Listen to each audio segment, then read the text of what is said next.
Fala galera, esse é o Estogel, sou o professor Aras Ferraz e a nossa aula de hoje é sobre Segundo Império, Segundo Reinado. Nós vamos começar falando nessa aula sobre o golpe da maioridade em 1840, que derruba os conservadores do poder e coloca Dom Pedro II, com apenas 14 para 15 anos de idade, como imperador do Brasil.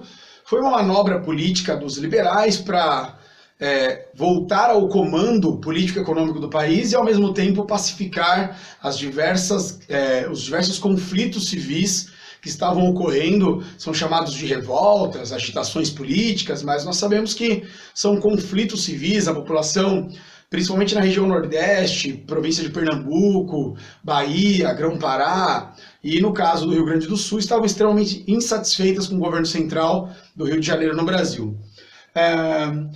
Há uma alternância dos partidos liberal e partido conservador no poder, e os dois partidos, curiosamente, têm os mesmos interesses, né?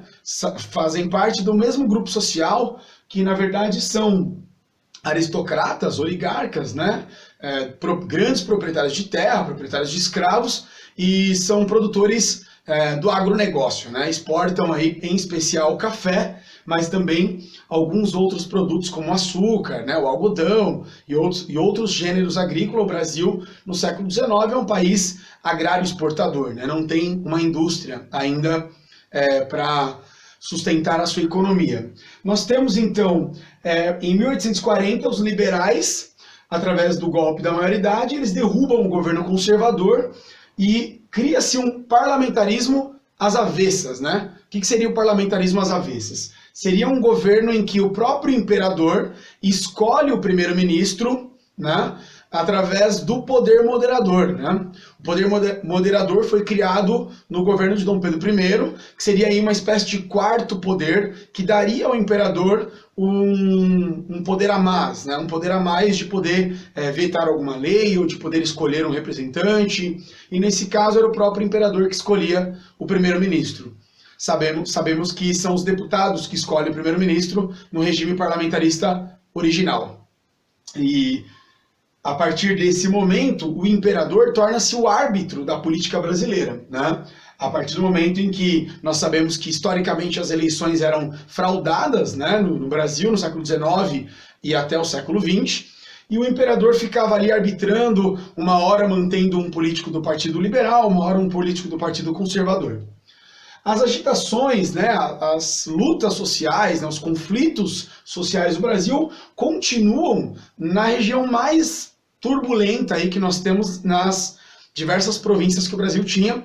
Pernambuco, a província de Pernambuco passou pela Revolução Praieira em 1848, porque Pernambuco tinha o seu poder político e econômico concentrado nas mãos de uma família tradicional, oligárquica, né? A família Cavalcante, e o Partido da Praia, que era um partido radical, né, liberal radical, mesmo tendo alcançado a maioria de votos, não conseguiu chegar ao poder, né? Não se adequava a nenhuma facção dominante, né? Por conta do seu radicalismo, a sua ligação com as ideias vindas da Europa, ligadas ao movimento operário, ao socialismo, né?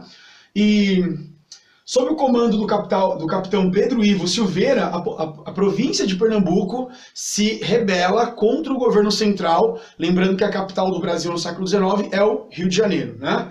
Então há uma rebelião que automaticamente vai ser sufocada, vai ser duramente repreendida pelo governo de forma muito violenta. Quando a gente fala de Guerra do Paraguai, é importante a gente falar de geopolítica do Cone Sul, da América do Sul. Porque a partir da independência das ex-colônias da América do Sul, nós temos então uma certa disputa entre os principais países que lutam então como potências do Cone Sul.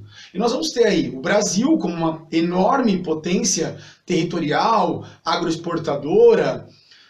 Nós vamos ter o Uruguai, a Argentina e o Paraguai. Esses 4 países do Cone Sul, eles vão disputar aí uma certa hegemonia, né, um certo controle geopolítico do Cone Sul em meados aí do século XIX.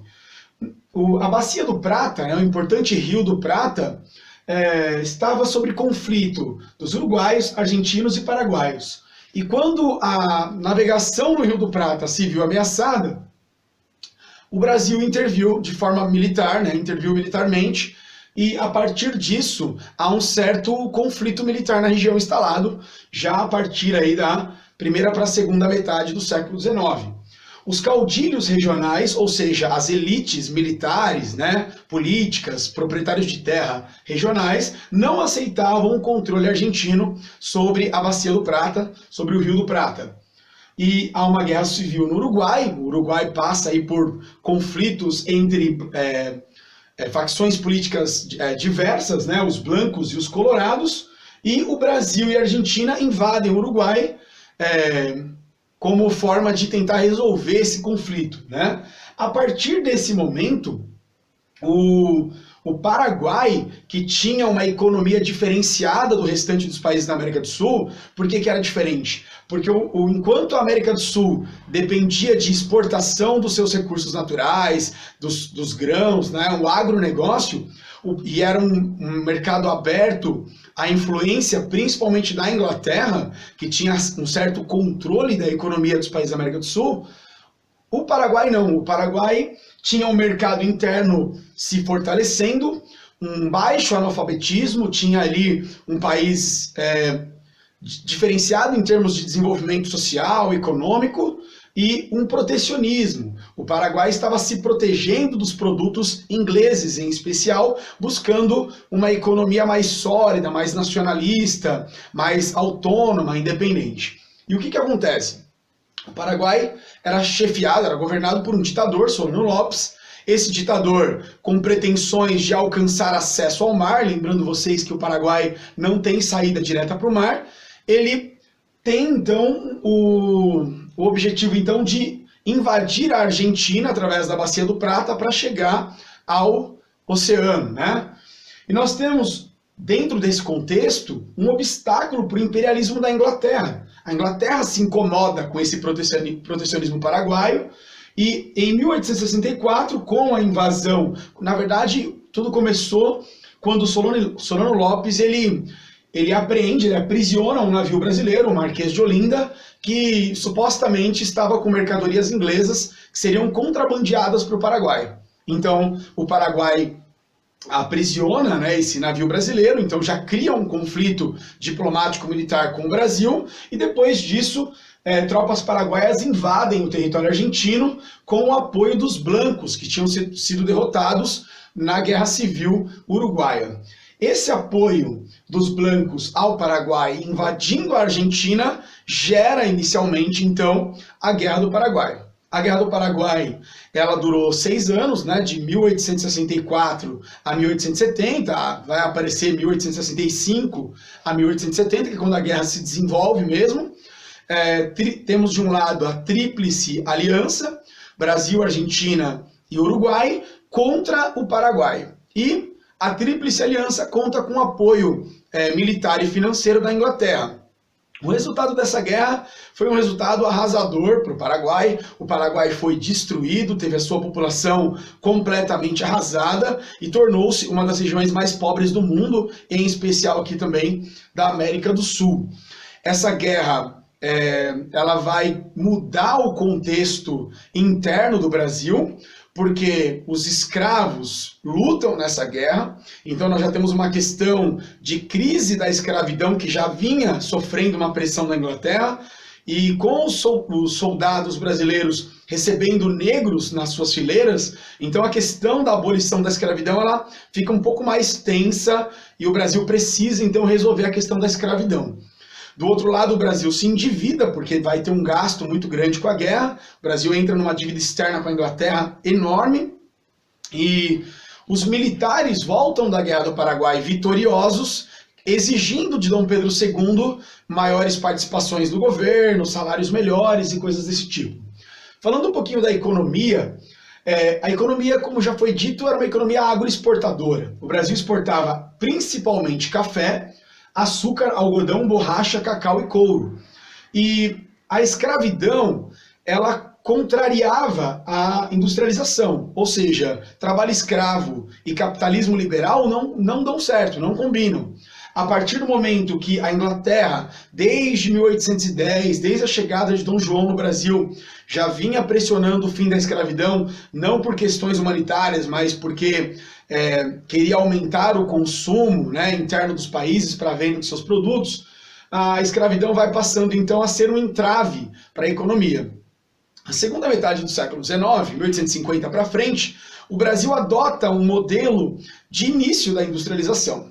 E à medida em que a escravidão vai ficando cada vez mais reduzida, a mão de obra torna-se imigrante, né? Os imigrantes europeus, vindos de países como Itália, Portugal, Espanha e outros países como a Alemanha, os imigrantes europeus então começam a substituir a mão de obra escrava, né? Isso vai acontecendo gradativamente, o trabalho livre vai substituindo o trabalho escravo. A abolição da escravidão, ela contou com algumas leis que nós costumamos chamar de leis para inglês ver, né? Leis que, na verdade, não funcionavam ou quase não funcionavam. A primeira dela foi a Lei Eusébio de Queiroz, essa lei é muito importante, 1850, ela coloca fim no tráfico de escravos, estava proibido o tráfico de escravos para o Brasil.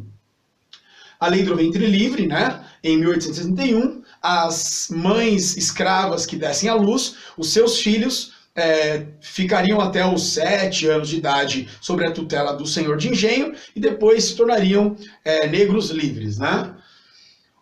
A lei do sexagenário, uma lei extremamente controversa, né, que tem relação aí com a reforma da Previdência no Brasil nos dias atuais.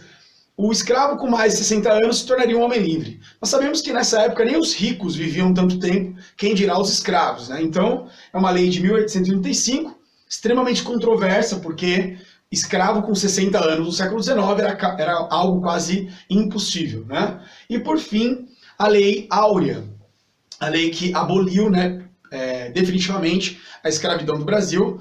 Em 13 de maio de 1888, o Brasil foi um dos últimos países a abolir a escravidão, um dos piores redutos de escravidão da história, com mais de 4 milhões de negros tendo sido forçados a deixarem o seu país na África e a trabalharem como escravos, sendo tratados da pior maneira possível, né?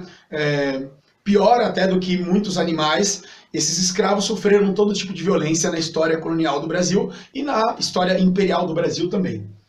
E nós vamos falar um pouquinho, continuando sobre a economia, da Era Mauá, da Era Irineu Evangelista de Souza, Barão de Mauá. Trouxe importantes inovações para o campo industrial, para os outros setores econômicos do Brasil, trazendo a implantação do sistema de ferrovias para facilitar o transporte das fazendas para os portos, né? Os capitais que deixaram de ser investidos em escravos passaram a ser investidos em outros setores da economia, como o setor de infraestrutura, lojas, armazéns, iluminação pública. E a partir daí, juntamente com a tarifa Alves Branco, que era uma tarifa que incentivava a industrialização, o Brasil passa a ter uma arrecadação de impostos maior e um mercado interno também maior. E para terminar essa aula, vamos falar da Proclamação da República, em 15 de novembro de 1889, que contou com vários fatores. Movimentos republicanos que já eram antigos no Nordeste, no Sul, passaram a se intensificar a partir da província de São Paulo, e os paulistas, juntamente com as camadas médias urbanas, passaram a estabelecer um movimento republicano que queria o fim do Segundo Reinado, o fim do Império. Os militares, fortalecidos com a vitória na Guerra do Paraguai, também passaram a pressionar o governo de Dom Pedro II. Eles não tinham bem uma posição se eram republicanos ou monarquistas, mas também exerceram enorme influência e pressão sobre o governo de Dom Pedro II. Por fim, a questão religiosa, porque Dom Pedro II abertamente estava ligado à maçonaria, e a Igreja Católica não estava satisfeita em estar submetida ao poder de Dom Pedro II. A partir desse momento, o Marechal Deodoro da Fonseca, ele proclama a República, e depois de 39 anos no poder, encerra-se o governo de Dom Pedro II, acabando então o Segundo Reinado. É isso, eu espero que você tenha gostado da aula, se inscreve no canal, muito obrigado e até a próxima.